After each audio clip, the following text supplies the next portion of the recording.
E 2019 foi um ano de instabilidade política em boa parte da América do Sul. A crise política levou a uma onda de protestos em países como Chile, Equador e Bolívia. No Brasil, o atual governo trouxe um novo foco nas relações exteriores. E para falar sobre os principais acontecimentos da região de 2019 e fazer algumas projeções para 2020, estamos recebendo os professores Renata Peixoto e Fábio Borges. A professora Renata Peixoto é doutora em Ciência Política pela Universidade Federal de Minas Gerais. Ela trabalha na área de Ciência Política, com ênfase em política internacional comparada e estudos latino-americanos. Em 2019, Renata Peixoto lançou o livro 100 Revoluções, os dilemas das democracias neoliberais andinas, em que analisa a história de 3 países onde não houve revolução popular para se tornarem democracias. São eles o Chile, a Colômbia e o Peru. Professora Renata, seja muito bem-vinda. Muito obrigada. Também estamos recebendo o professor Fábio Borges. O professor Fábio é doutor em Sociologia pela Unesp e suas principais linhas de pesquisa atualmente são nas áreas de Economia, Política Internacional, Geopolítica da Amazônia, BRICS e Relações Sul-Sul. Bem-vindo, professor. Bom dia, muito obrigado. Então vamos começar falando sobre o Brasil, né? O ano de 2019 começou com a posse do governo do presidente Jair Bolsonaro. E quando ele assumiu o governo, já se falava que haveria mudanças na política de relações exteriores, né? Queria que você falasse, já estamos no final do primeiro mandato, no primeiro ano, né, do governo, e queria que vocês pudessem avaliar, né, no contexto de relações exteriores, o que mudou nesse período, né, de um ano. Então, primeiramente, dar bom dia também, né, a todas, a todos e todas que nos acompanham aqui nesta manhã. É um prazer imenso estar aqui neste espaço, aqui na RCI novamente, e é fundamental, né, a gente poder destacar esse ano de tantas mudanças, de tantas convulsões políticas, analisando, né, um dos fatos mais marcantes do início do ano, que é a mudança política marcada pela ascensão de Jair Bolsonaro à presidência da República no Brasil. E aí, sem dúvidas, né, se a gente pensa os efeitos regionais dessa mudança, a gente pode perceber, né, de início que a ascensão do Bolsonaro vem a coroar, né, de certa maneira, essa mudança de projeto, né, anos anteriores marcados por governos progressistas, governos que valorizavam, né, a relação Sul-Sul, né, governos que buscavam na sua política externa uma postura até de maior questionamento em relação à hegemonia, né, ou à necessidade de retomada de hegemonia por parte dos Estados Unidos, e agora com a ascensão gradativa, né, de vários governos com perfil à direita, né, governos conservadores, a gente vai percebendo, né, essa mudança não apenas na política externa brasileira, mas também na política externa de outros países, né?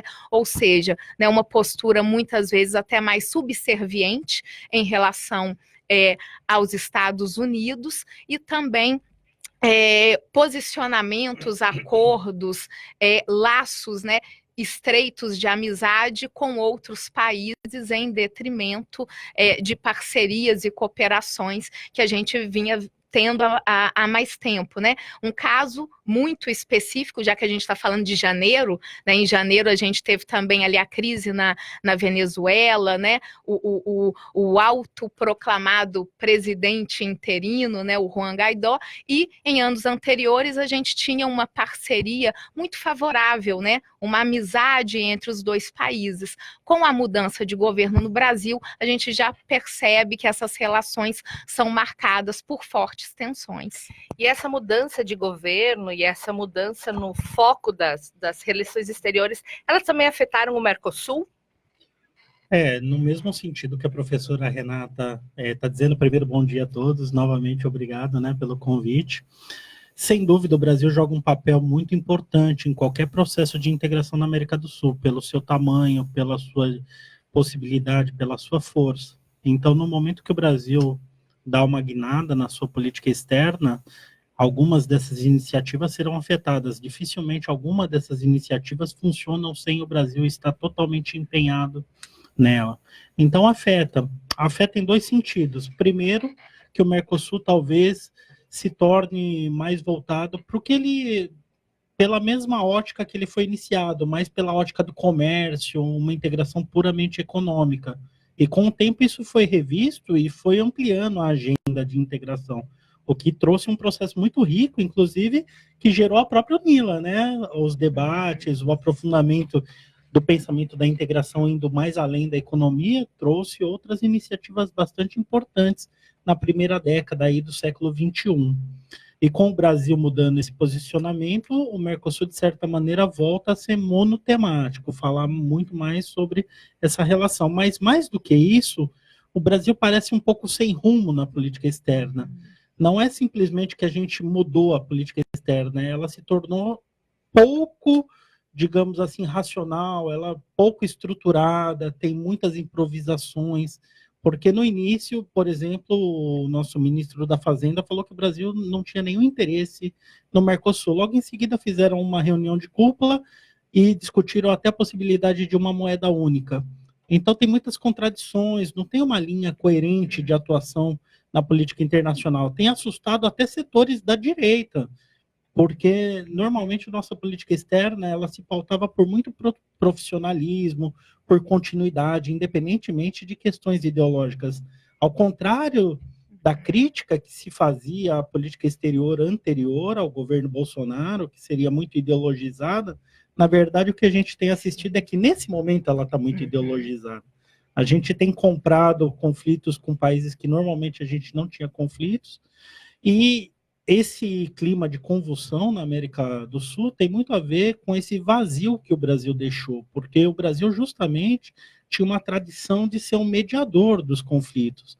E a construção de instituições como o Mercosul, o Unasul, mostrava uma grande maturidade para a região, na qual, inclusive, a gente pensava uma região de paz, porque construindo mecanismos próprios de segurança e defesa, como o Conselho de Defesa Sul-Americano, o que não era nem um pouco fácil, porque nós tínhamos políticos mais à direita, como na Colômbia, a gente tinha o Chávez na Venezuela, e o Brasil conseguia lograr êxito em juntar pessoas com características tão diferentes em organismos conjuntos para pensar problemas conjuntos. Então, sem dúvida, isso foi uma guinada muito radical no clima anterior que a gente estava vivendo na América do Sul. E muito por conta dessa falta de política externa. Mais do que mudança, a gente não tem uma linha coerente, uma linha pensada, digamos assim. Esse vazio que o Brasil deixou se reflete, você falou, na Unasul, né? Países que já anunciaram a saída, né? O próprio Equador, o próprio Brasil. E como é que fica esses blocos assim regionais, essa desarticulação, né? Que aconteceu nesse período aí recente?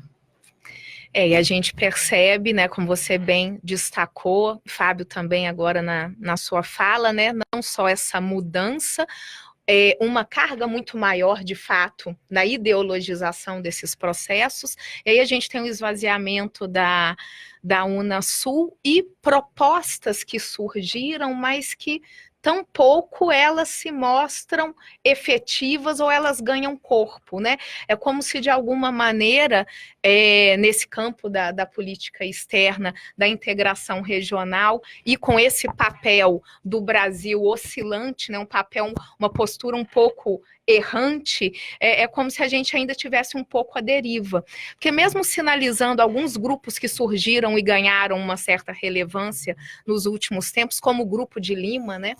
A gente não pode deixar de destacar, né, o papel do Grupo de Lima, já desde 2017, em torno da questão venezuelana, em torno da crise venezuelana, que começava, né, já a apontar desde ali, até esse momento de acirramento dessas convulsões sociais, né, em diferentes países da região. Mas aí a gente percebe que mesmo internamente, né, os rumos destes grupos, eles vão mudando de acordo com a ascensão, com a composição dos diferentes governos na América Latina, mas sem necessariamente a gente ter projetos, né, bem sinalizados. Acho que, na realidade, a gente está vivendo momentos, né, no caso brasileiro, de desgoverno, né, e de falta de rumo, e ainda um momento muito à deriva, que abrem uma margem, na realidade, para a gente ter uma dificuldade muito grande de fazer previsões,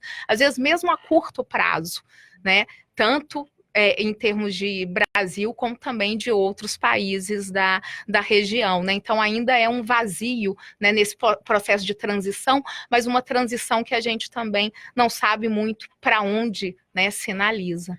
Vocês comentaram sobre essas situações de convulsão, de instabilidade que aconteceram em alguns países aqui da região. Um desses países foi o Chile.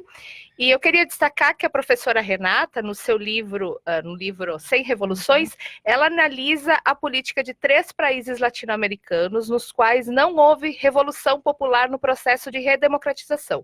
E um desses países é justamente o Chile, né? No entanto, em 2019, nós vimos fortes manifestações no Chile. O que foi que levou os chilenos às ruas nesse ano? Destacar que também a gente já pode agregar aqui a Colômbia. A Colômbia também. E não podemos nos esquecer do Peru, que apesar de não ter apresentado a magnitude, né, nas manifestações, né, como a gente verificou ali no caso chileno e também no caso colombiano, que é mais recente, também passou por alguns percalços, né, ao longo deste ano. Para fazer uma síntese, né, já que eu já em outra oportunidade já estive aqui com vocês na RCI para falar um pouco do livro, eu acho que o que a gente poderia aproveitar para essa discussão do dia de hoje é perceber o seguinte, né, a ideia central do livro era trabalhar com 3 países sul-americanos que não passaram pela chamada onda rosa, né, nós não tivemos a ascensão de governos progressistas. Estes países da região andina não passaram pelos mesmos processos que os seus vizinhos, né? Venezuela, Equador e Bolívia, que passaram por mudanças democráticas profundas. Então, quando a gente traz esse debate sobre a democracia e tenta compreender isso na América Latina atual, é importante a gente perceber que no início do século XXI estava muito em jogo, e com a ascensão destes governos progressistas, governos de esquerda, governos de centro-esquerda, o debate sobre a qualidade da democracia, sobre um aprofundamento da democracia, de uma democracia que não deve ser meramente formal, procedimental. Não me adianta de nada apenas ter o direito a voto, né, ter a ilusão de que as instituições elas funcionam, de que existe competição eleitoral, né? A gente deve considerar que justamente nesse momento, quando esses governos de esquerda ascendem ao poder,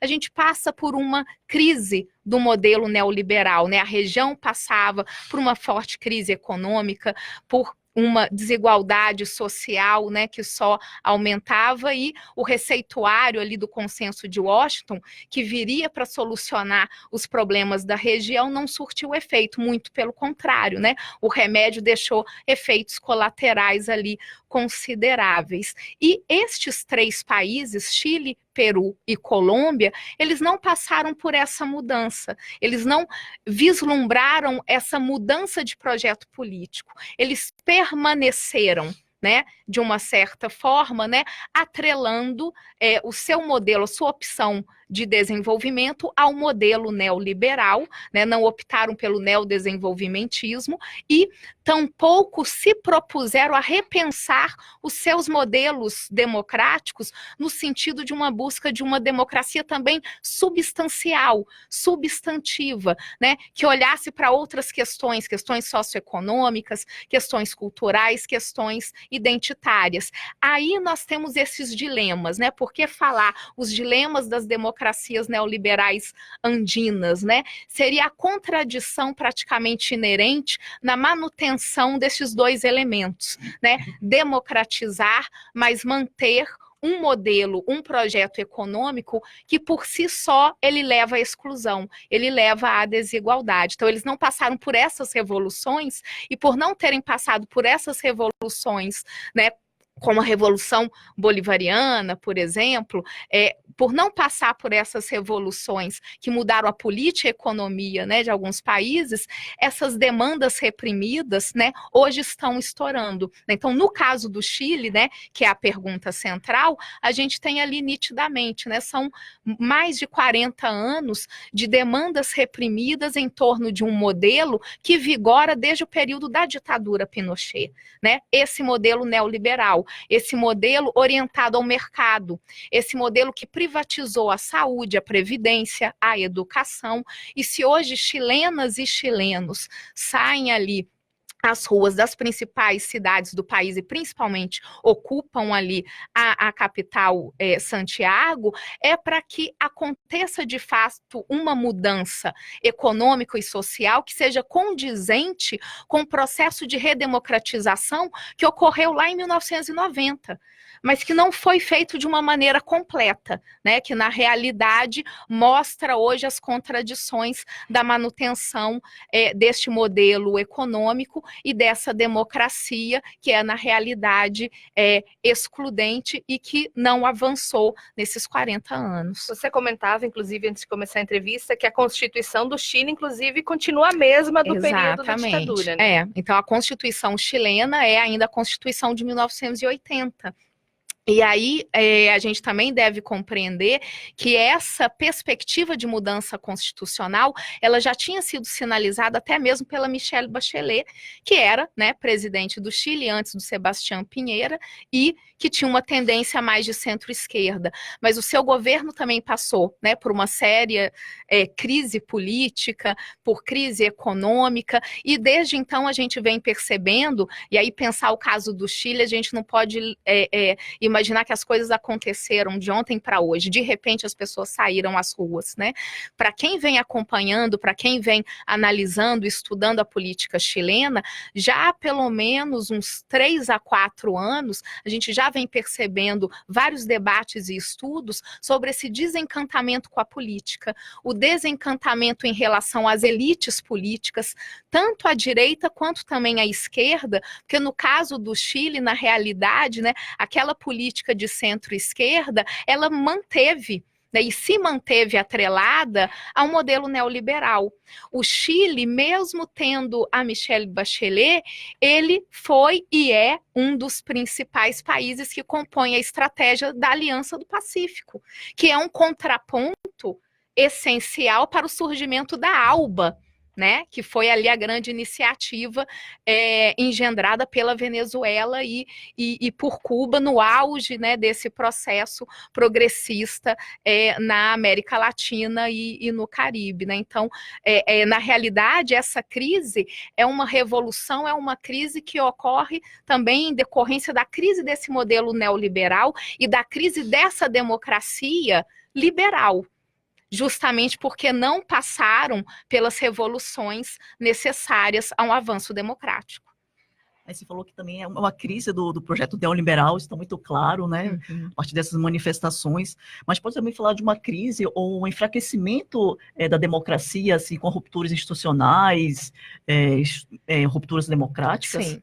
Exatamente, e aí também, né, ao longo destes últimos anos, e a gente percebe de uma maneira muito nítida, principalmente a partir de 2012, com o questionável impeachment do Fernando Lugo no Paraguai, passando pelas manifestações, pelas mobilizações, as jornadas de junho de 2013 no Brasil, né, o processo de polarização eleitoral no Brasil em 2014, o também, e mais ainda questionável, processo de impeachment da presidenta Dilma Rousseff em 2016, e depois toda, né, essa onda, né, conservadora que chega à presidência de vários países da região, o que a gente vem percebendo é justamente esse enfraquecimento da democracia.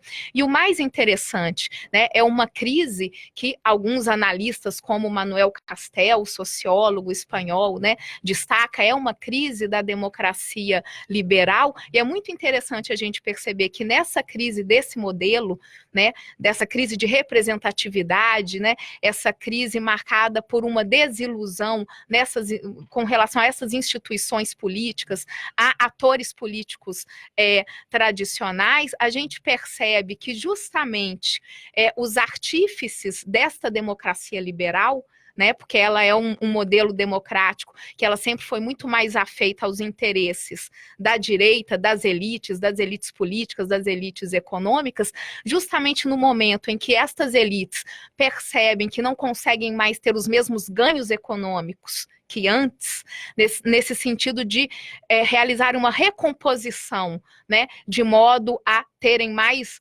dividendos, considerando-se também que a gente tem os efeitos da crise mundial de 2008, a gente percebe que, né, o pilar principal ali também sai de cena, né, abandona o barco, né, e hoje são justamente as forças que sempre criticaram a democracia liberal por reconhecê-la como excludente, por reconhecer que essa democracia olhava apenas para um tripé, a pretensa igualdade política e jurídica, é ela que sai às ruas, né? Então, no Chile, na Bolívia, na Colômbia, no Equador, né, são justamente aquelas forças que sempre se viram diante dessa democracia liberal como excluídos, né, desse sistema, à margem desse sistema, que hoje, né, enquanto essas elites jogam praticamente a democracia pela janela e mantêm dela apenas o que interessa,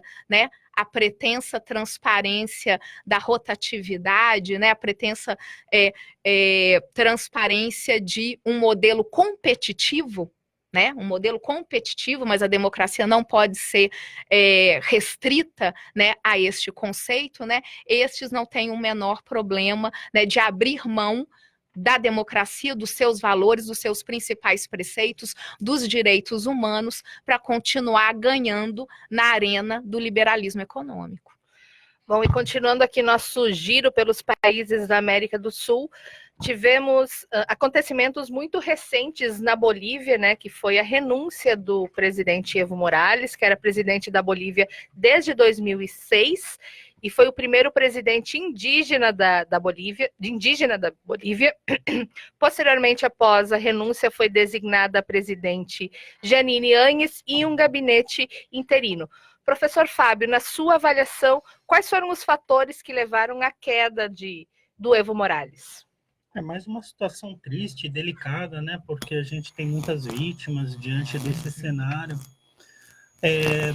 Tem questões internas da Bolívia. A Bolívia, como outros países latino-americanos, mas especialmente a Bolívia, tem níveis de desigualdade sociais muito profundos. É um dos países com mais problemas sociais, problemas econômicos de toda a região.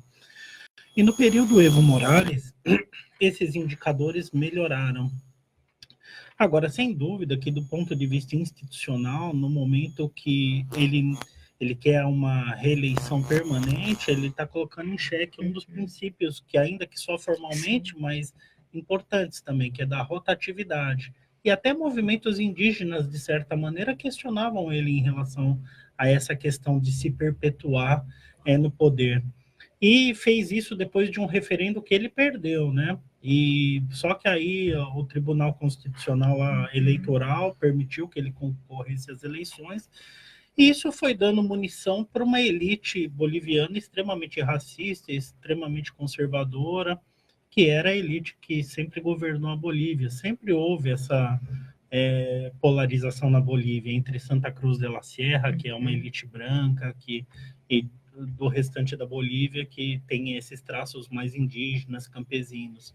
Então não é uma novidade isso. O que era novidade é que pela primeira vez as políticas estavam indo no sentido de maior inclusão. Mas a partir do momento que o Evo Morales não consegue criar outras lideranças, ou não quer criar essas outras lideranças, ele deu o argumento perfeito para que essa oposição começasse a minar o seu governo. E no momento das eleições, essa questão, por exemplo, da fraude, que não é completamente consensuada, que houve fraude, Sim. e o papel da OEA nunca foi neutro na região. A Organização dos Estados Americanos sempre tiveram uma grande influência dos Estados Unidos, é muito questionável a sua legitimidade diante de outros conflitos, que ela interferiu favoravelmente, normalmente, a esse lado mais oligárquico que tem na América Latina, né? Então, diante desse cenário, se gerou uma situação de um caos social muito grave. Então, no momento que ele renuncia, não é bem que ele renunciou, né? A junta militar sugeriu que ele renunciasse. Diante dessa circunstância, quando os militares te colocam nessa situação, seria difícil ele tomar outra atitude que não fosse renunciar. Então, foi uma livre e espontânea pressão, a gente pode dizer assim. Então, esse é um elemento que fortalece a ideia do golpe, né? E é importante dizer que nas eleições, mesmo com os indícios de fraude ou com toda essa polêmica, ele estava à frente. E quase 10 pontos em relação ao segundo, ou seja, a sociedade boliviana ainda tem muito apreço pelas políticas do Evo Morales, pelos princípios, pelo que ele defendia. Então não vai ser muito fácil simplesmente fazer outra eleição e colocar outra pessoa, desconsiderando essa base social que continua presente na Bolívia. Por isso que é muito preocupante a situação, né? Porque como solucionar isso sem usar violência e respeitando as instituições que não estão sendo respeitadas? A forma como se autodeclarou a Janine, por exemplo, ficou clara. E a hora que você vê uma foto do gabinete anterior do Evo Morales e vê uma foto do gabinete atual dela, dá para ver que ali só tem militares e brancos, né? Então, é muito sintomático e muito preocupante essa situação. Então, eu acredito que houve, sim, equívocos por parte do Evo de não respeitar esse princípio da rotatividade, inclusive a questão do referendo, mas forças externas e as internas diante desses equívocos do Evo também pouco justificam a forma como tem sido conduzido o processo político na Bolívia, que é um processo violento, que é um processo ilegítimo e que vai gerar consequências graves para o futuro da Bolívia também. A gente vê também outros países, né, entrando em convulsão. O Equador passa por um momento também de crise econômica, né, e com esse projeto neoliberal, né, e com o decreto sobre o fim dos subsídios aos combustíveis imposto pelo governo Lenín Moreno, eclodiram uma onda de protesto, né. Eu queria que você avaliasse, sim, também essa crise lá no Equador, o modelo político e econômico que tem sido adotado, né, nesse país. E aí, primeiro, só destacar que a gente tem que analisar cada caso, fazendo essas comparações e entender as especificidades. Então, a gente está debatendo muito, né, nos últimos tempos, o caso chileno. E aí a gente começa a puxar outros casos, como o caso equatoriano, por exemplo. E aí a gente tem movimentos que eles foram em sentidos opostos.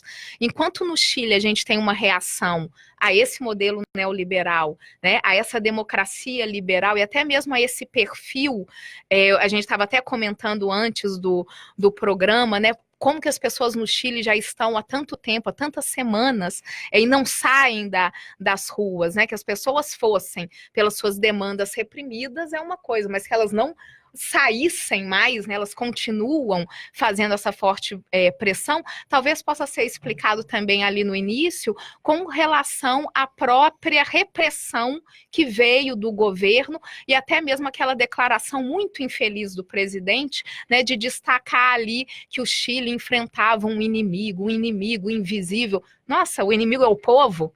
Né? Então, acho que isso acirra um pouco as tensões ali. No caso do Equador, a gente já tem um movimento contrário, porque o Equador era um país que fazia parte da onda progressista. Né, nós tivemos ali uma década de governo do Rafael Correa, que levou a cabo a Revolução Cidadã, né? Também adotou uma constituição que era uma constituição plurinacional, né?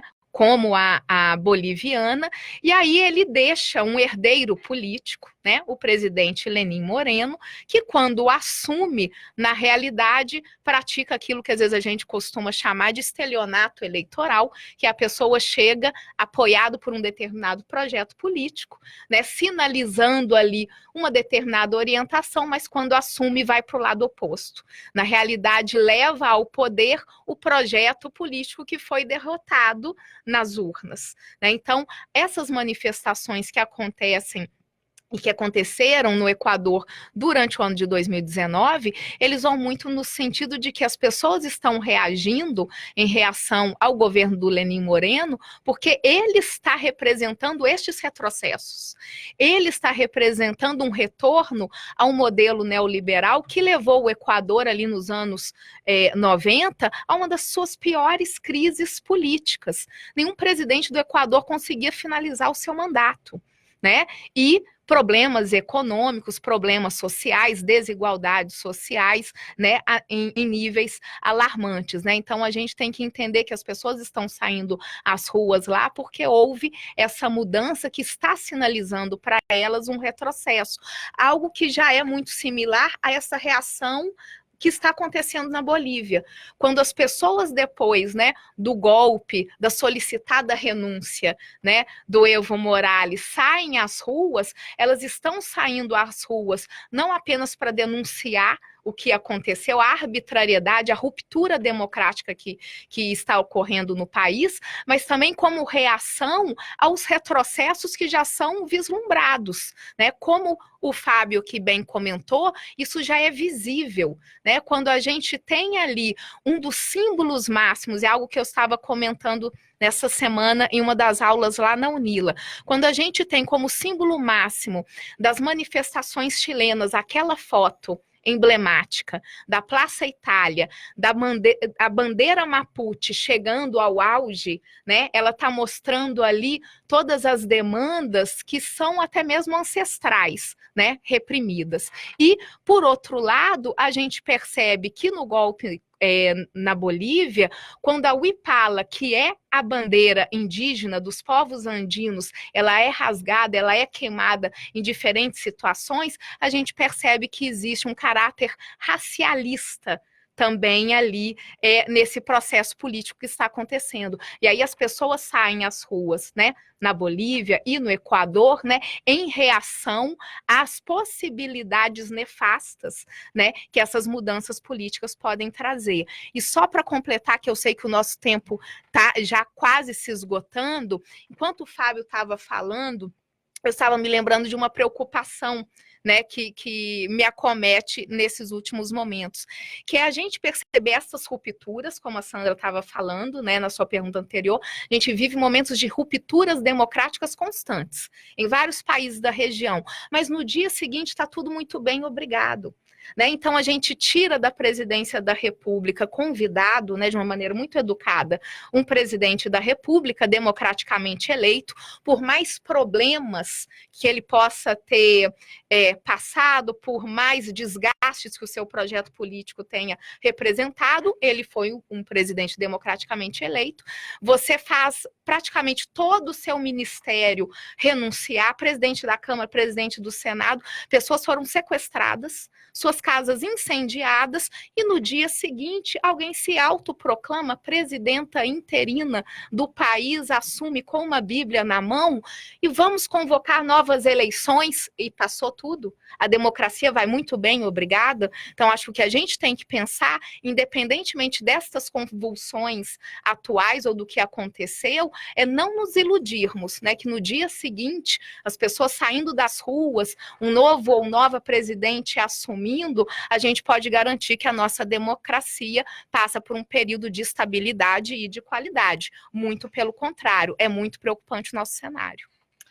Bom, já são 11h03, a gente já chegou ao fim do nosso horário do nosso programa, mas antes de ir embora eu queria que rapidamente vocês falassem quais países que a gente deve ficar de olho no ano que vem, em 2020, fazendo uma rápida projeção de 2020, e também o que, que vocês desejam aqui para a nossa região, para a América do Sul. Eu sei que é Difícil falar isso em 30 segundos, mas o que vocês gostariam de ver acontecer aqui na região em 2020? Professor Fábio, por favor.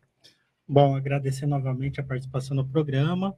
Eu acho que todos os países da América do Sul a gente tem que estar de olho, porque tem acontecido coisas em todos eles e há uma interação, há as semelhanças e há diferenças. Eu acho isso didático, eu acho isso importante para a gente ter um entendimento mais profundo dessa região, que é o foco da UNILA, né? A gente não tem ninguém melhor do que a gente para produzir conhecimentos próprios desde a própria região. Então, esse contexto de alunos estrangeiros, esse contexto de pesquisas feitas pelos próprios participantes dessa história latino-americana, eu acho que é muito importante. E aí o desejo que eu tenho, eu sou muito otimista, apesar do momento negativo que a gente tem, porque assim, a América do Sul já teve uma experiência importante, que foi dessa aproximação entre os países sul-americanos, até mesmo do ponto de vista da criação de instituições, universidades. Então, por mais que agora pareça um momento muito adverso, essa experiência não vai ser esquecida, ela pode ser reproduzida, inclusive de forma aprimorada no futuro. Então, a história é feita de muitas ondas, tem ondas de retrocesso, ondas de progressismo. Então, acho que há um período de aprendizado e com as tensões presentes no continente sul-americano, a instabilidade é um elemento importante para a gente olhar em profundidade esses problemas e não querer que todos convivam bem numa situação de injustiça. Então, a instabilidade também é um mecanismo de transformação, é um mecanismo de necessidade de dar respostas a isso. Então, eu fico preocupado e fico triste com as vítimas desses processos, mas eu não vejo outro caminho, a não ser isso ser demonstrado para todos que têm problemas e que se busquem soluções para problemas estruturais seculares que nós temos. Professora Renata? Ok. Bem, concordo com o Fábio, temos que olhar para todos os países da região, né? América Latina e Caribe também, não podemos nos esquecer do Haiti, né, que está sendo muito negligenciado nas coberturas, infelizmente, mas temos que olhar para o Brasil, eu acho. Né? Tem muita coisa acontecendo no Brasil, muitas mudanças políticas, muitas reformas, e neste momento de crise democrática, né, o Brasil como um ator regional essencial, eu acho que o que a gente pode desejar é que para 2020 a gente passe a valorizar e olhar muito mais para os direitos humanos, para os valores democráticos, para impedir que retrocessos maiores aconteçam no nosso país, reverberando e às vezes até mesmo justificando o retrocesso democrático também em outros países da região. E com essa mensagem estamos encerrando a edição desta quinta-feira da nossa estação Inova Cities, que volta amanhã às 10 horas aqui na RCI 1320 AM. A UNILA volta na próxima quinta-feira. Nosso muito obrigado aos professores Renata Peixoto e Fábio Borges, que nos acompanharam aqui no estúdio. Agradecemos também a toda a equipe da RCI e, claro, a você que nos acompanhou até aqui. Um bom dia a todos e até quinta-feira que vem.